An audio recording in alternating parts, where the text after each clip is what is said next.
बताइए समस्या। भोजपुर जिला के संदेश प्रखंड के विश्वमान भवन में यूरिया खाद नहीं रहने से किसानों में मचा हाहाकार।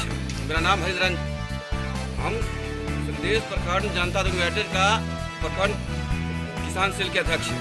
मेरा नाम हरिधरन यादव है। मैं सरकार से कहना चाहता हूँ, जिला कृषि पदाधिकारी से कहना चाहता हूँ कि संदेश बाजार में तीन ठो लाइसेंसी खाद विक्रेता है। सरकार द्वारा आवंटन के बावजूद उठाव नहीं करता है। किसानों को बहुत माने गेहूं की फसल मरने के कगार पर है और लोग मनमानी करते हैं, कालाबाजारी बेच देते हैं। यहाँ से कई बार हमने यहाँ के किसान सलाहकार अरुण कुमार को कहा कि आप क्यों नहीं कार्रवाई करते हैं, तो कहते हैं कि उठाव नहीं है तो ये नहीं है वो नहीं है। लेकिन जब जानबूझ के उठाव नहीं करते तो कालाबाजारी बेच देते हैं। हम सरकार से मांग करते हैं, किसानों की तो मांग करते हैं कि उनका लाइसेंस रद्द किया जाए, उनको FIR किया जाए।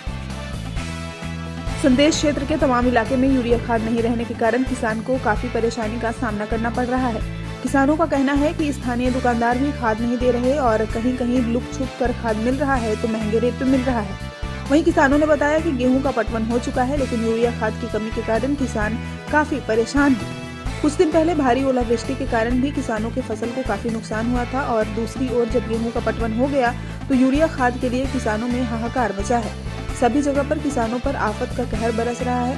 सबको खिलाने वाला अन्नदाता कहलाता है किसान, लेकिन किसान आज खुद को भुखमरी की कगार पर पा रहा है। वहीं कुछ किसानों ने बताया कि यदि सरकार इस पर ठोस कदम नहीं उठाता है तो किसान करेंगे एक जोरदार आंदोलन।